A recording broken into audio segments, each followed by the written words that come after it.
This has nothing to do with the message today, but I know everybody knows about the tragedy at the airport there in Kabul at the beginning of the week. Of the 13 that died, one Army staff sergeant, one Navy corpsman, leaving 11 Marines. 2 of them were women Marines.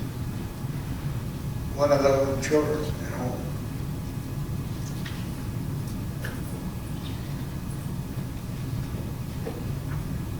It's just a personal thing that I have about women serving in combat.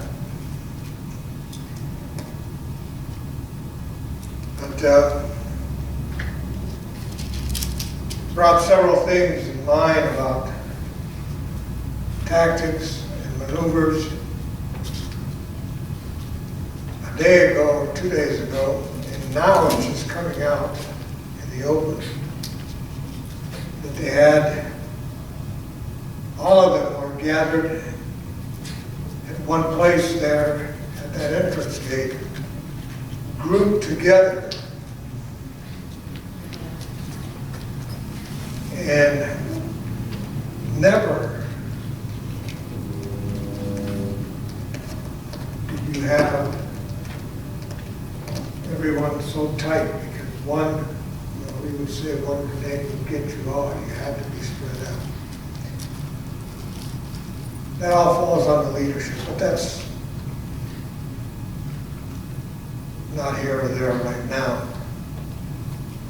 Think about those 13, and think about I think it's 2,000 or some that have died in the last 20 years. However many more, the 300 or the 220 in 1983 that died at one time in Lebanon and Beirut, when I forget who it was, the extremist, allowed his truck into the building where the Marines and some of the Navy personnel were staying, and they all died. The ones in the Korean War, the ones in the Vietnam War, and needless to say, World War II. But what I'm getting at is I keep thinking, Jesus said, unless a man be born again, he cannot see the kingdom of heaven.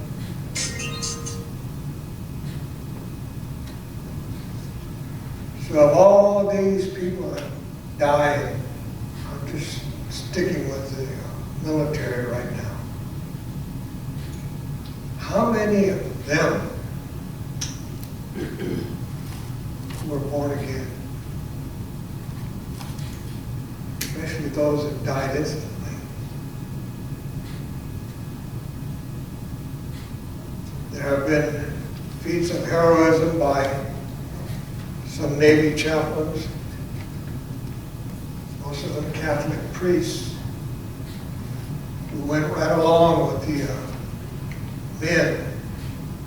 And for them, of course, it was the last rites of praying with them that they received Christ.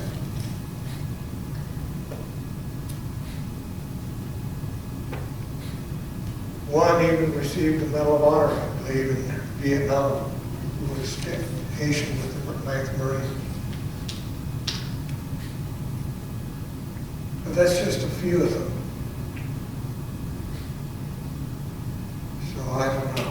It's just, I guess as you get older, you look at war in a way different light than what you did when you were in your 20s and all back home.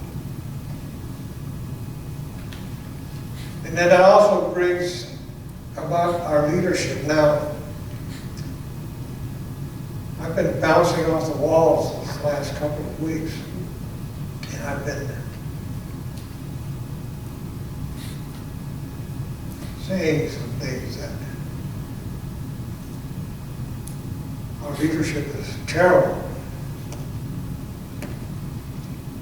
And that is in May. But there is also the prophecy in Scripture. And it all deals with Israel.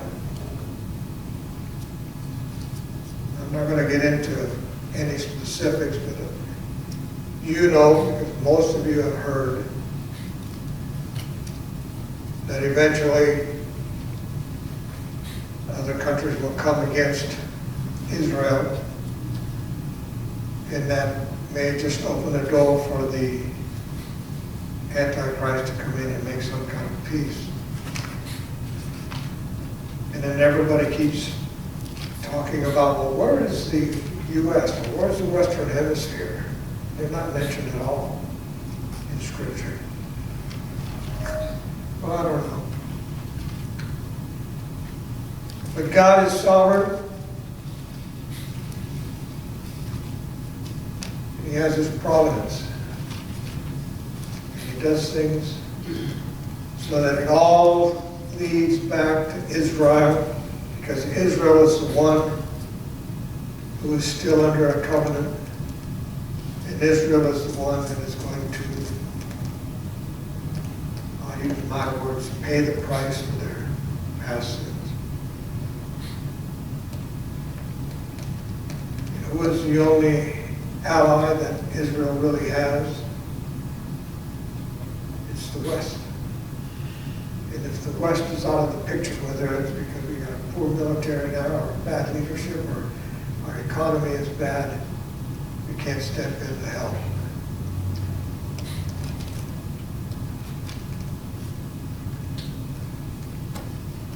There's a lot of things that I've read lately, and I've gotten into a discussion with others who believe in a lot of these prophets that say, oh, the United States is going to come back on top, we're going to be fine. I don't know. I doubt it. But anyway, I wanted to get that off my chest, because some of you may have read the post. Wondered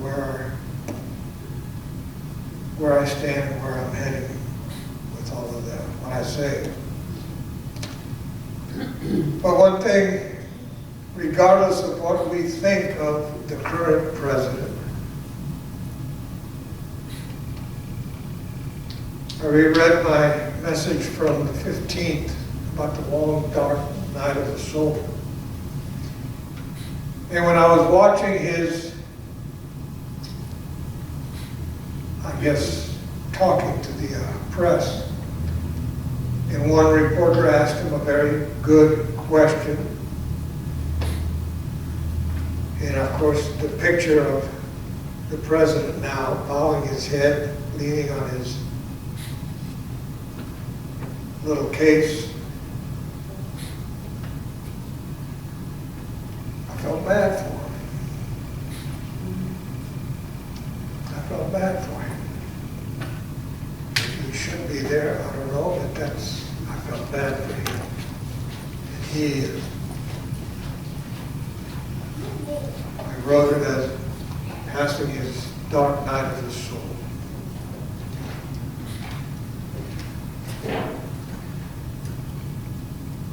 So when Paul says to pray for their kings and for those in authority, whether we like them or not, maybe God will change their minds. Maybe God will touch their hearts.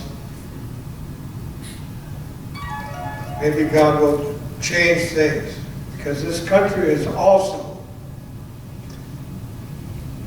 turning its back against God. We've got all kinds of things we can talk about there. Anyway, all right, that's enough.